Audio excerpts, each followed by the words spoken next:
Hello everybody and welcome. So my name is Gemma Bromley and I am very, very grateful to be stood here today in front of you all to share my story. So thank you to Digby Brown for having me up here today. I am the author of this book, Half Ahead, and I also am a rehabilitation worker for Visibility Scotland. Today, really, I wanted to talk to you all about my journey, which actually happened 20 years ago, a couple of weeks ago, which seems like a really, really long time ago.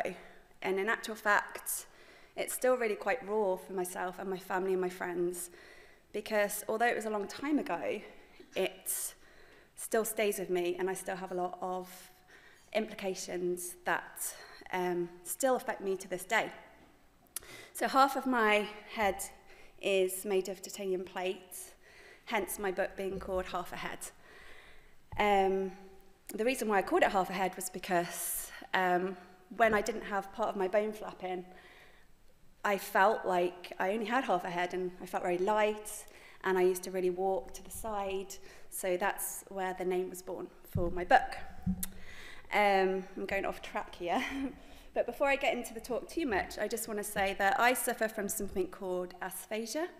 And I don't know if I said that right, I hope I have, where I can think of a word that I want to say, and I can see it, I could write it down, and it's on the tip of my tongue, but sometimes I can't get it out. So if you see me struggling while I'm doing this talk today, please just chuck out some words to me. I will grab them and use them, because that will be really, really helpful for me. Now, if any of you have read my book, or you are thinking about reading my book, then you'll know that I love a quote. So I just wanted to kickstart this talk off with one of my quotes from my book, which I think will resonate with some of you here if you have had a head injury or you know someone that might be going through it. One of the hardest things you will ever have to do is to grieve the loss of a person who is still alive. And for me, that was a really, really big one, because going through what I went through was so traumatic and so big, and I was 17 years at the time. So when you're 17, it's that prime age where you're just discovering yourself. You're quite vain, you're into the way you look and what you're doing and your friends, and then when something happens to you and that's taken away from you is huge, it's enormous. So when I was, one day I went in the car with my friend and we went over to McDonald's. She just passed her driving test.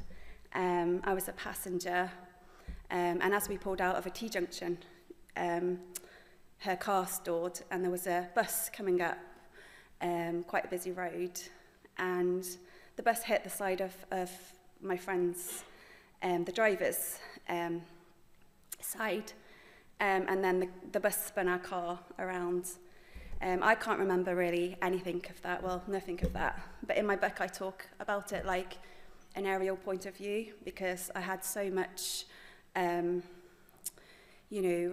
medical notes and witnesses' notes that I could almost put it together and puzzle it all together. So I was airlifted to hospital for an emergency craniotomy, which was a really big deal for obviously my mum and dad. Still to this day, and just having a little practice with my talk last night, my mum found it really, really hard to listen to it. So for those of you who are family members of people who have got a head injury or know of someone, it doesn't just affect the individual, it affects family, it affects friends and work colleagues and everybody. When I lost my identity, I just wanted to get back to normal, because I went through the 7 stages of grieving, and one of those was denial. So It took me a long time to wake up from my coma, and when I did wake up, I didn't recognise my family. For a while, I wasn't really me. I didn't have any control over the movements of my body. So my parents were told that I'd need 24-hour, 24/7 care, and my mum was considering giving up work to care for me. So the doctors predicted that, definitely predicted I wouldn't be stood up here today talking to you all about my experience, that's for sure. My book is not all gloom and doom. It's actually a book of positivity, because I'm a very, very positive person, and I believe that it's human spirit really that got me through the darkest times, and having a supportive network around you. I talk about in my book, if you haven't got a supportive network around you, a supportive family, then I've got some information in my book about what you can do in order to get some support. And obviously today there's so many amazing services that I've walked around that will be there for anybody who's going through what I've been through. A little fact that I tell myself is, when I wanted so badly to get back to normal, I wanted to get back to school, and I wanted to pass my driving test, and I wanted to be like my friends and grow my hair back and everything. I wanted it all back. I just wanted to be normal, but in my book I say that there's 7.9 billion normals in this world, and actually no one is normal. And I'm really proud to be stood here today and to be able to say that I've befriended my new normal, and that's unique and that's mine, that's really beautiful. And if someone came up to me and said, I'd give you your old brain back, I would say no thanks, because having a brain injury has helped me to see other people's traumas through a different lens, I guess. I work for Disability Scotland, as I said, and the reason why I wanted to become a rehab worker was because I lost my sight when I went through my accident. I had double vision. I did have some left side neglect. I was always rearing to the side. I couldn't write. I couldn't do lots of things. So I had to wear a patch. And the reason why I wanted to go into working with people who've lost their sight or any sensory loss was because I feel that I can really give a different look at what they're going through. My head injuries made me really compassionate. It's given me a lot more empathy, and it's also helped me to not be vain and not care so much about my appearance. The story of my book, the main message of my book, is to break the stigma of brain injury, that not one head injury is going to look the same, and that it took me a very long time to get to where I am today. I've done talks before, and a lot of people have said, but you look fine now, like how did you become like this? And it took me a really, really long time, and a lot of support. So the main message in my book is, it's baby steps all the way. I've put quite a few tools, positive tools in my books, things that help me. One of the big things that I still suffer with today is fatigue. I really, really need to manage sleep, because if I don't, then everything is a knock-on effect. So I need to be well slept so I can do my job, so I can be a good mother to my son who's 7, be a good friend, be a good colleague, everything. People with brain injury, that people who haven't got one don't realise how extra hard we work in order to keep up with everyday life. So even today, standing up in front of you all today, my mind is working a million miles per hour, and I'm probably forgetting lots of chunks. In fact, my talk's gone completely off what I practiced last night, so there you go. But one of the other things that I suffered with and still suffer with is short-term memory. So if I met you today and I asked for your name, I'm not going to remember that name when I speak to you again. And it's not unless I speak to someone on a regular basis, then I'll remember your name. So it is difficult. So when I'm at work, I'm always having to write extra notes, doing extra work in order to really know my client and remember names and remember their story. And I work extra hard in order to do that, so they're not just a person or a number. They're someone that I know their story about and I can remember everything about them. But it's difficult sometimes. When I was in hospital, I used a dictaphone to help me to remember things because I couldn't write. I didn't really have a voice at the start. I had to have a lot of speech therapy, but eventually I was able to talk again. And in my book, I talk about sleep hygiene, which is something I still do today, where I like to have a breakdown of, not going on my phone too much, trying to relax my brain, trying to do a bit of mindfulness. And that's something I actually learned through Headway when I went to Headway in Birmingham. And that was really, really helpful, and I still use that today. I just wanted to read a little excerpt from my book, which was written by my auntie, who is a doctor herself.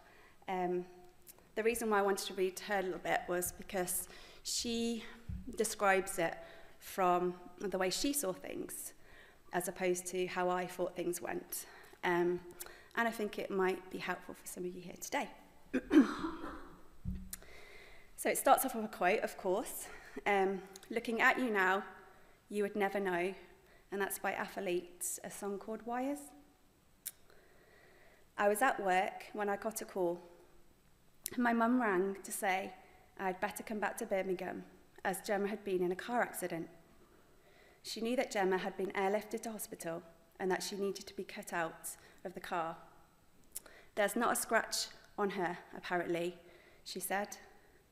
And I knew this meant she had sustained a head injury and that life as she knew it would never be the same again.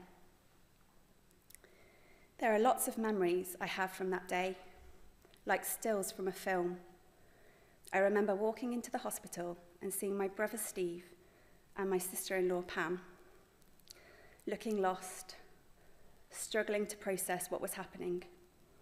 We were sat in a waiting room next to intensive care, and it was explained that the first 24 hours would be crucial. Then the next 24 after that. If Gemma survived 72 hours post-accident, she was much more likely to live. When I first saw her, she looked exactly as if she was asleep, but had swelled so much she wasn't recognisable. She still had dried blood and dirt in her hair.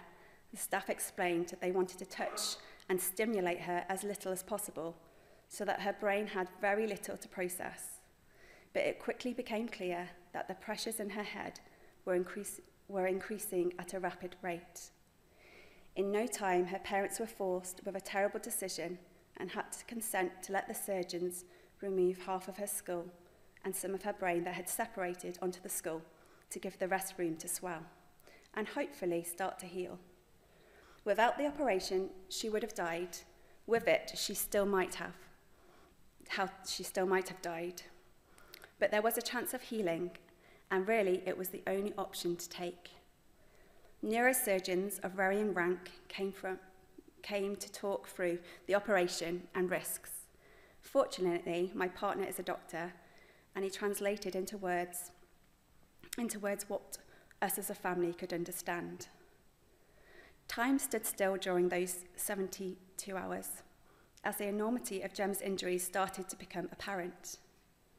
We did draw strength from each other and from another set of startled, grieving relatives who were there to support their husband and father. 2 of us were allowed by Gemma's bed in critical care at only one time, and we took shifts, swapping in and out when Pam and Steve needed to eat or rest. Finally, I think after about a week, they lifted the induced coma and we held our breaths. I am a clinical psychologist and know that one thing you can never predict is how someone will recover after a head injury. The smallest insult to the brain, the shortest concussion, can leave someone with significant difficulties. I remembered the famous case of Phineas Gage, who we were taught about as undergraduates. He managed to get a railway sleeper stuck through his head, but carried on undaunted with his life.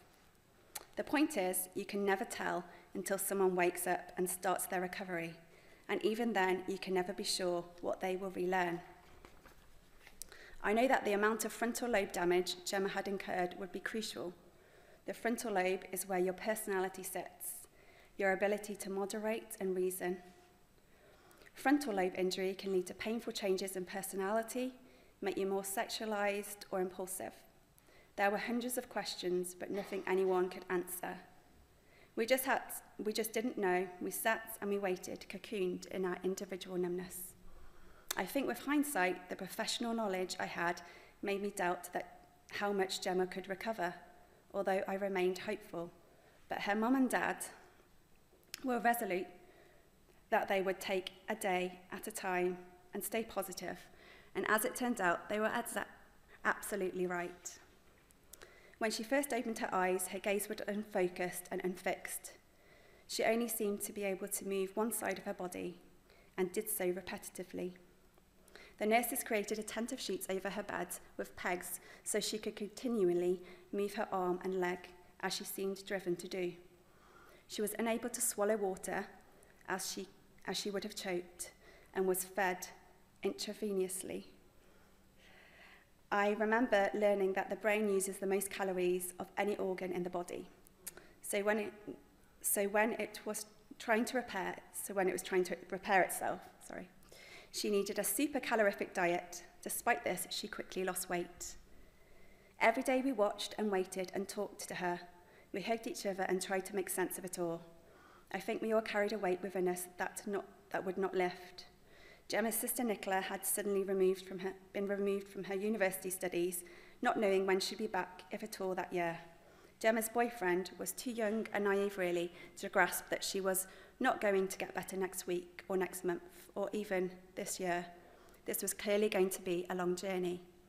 It is difficult to relive this part of our family experience, partly because it is hard to go over such an awful time, but partly because the Gemma from those days is not the Gemma that is writing this book.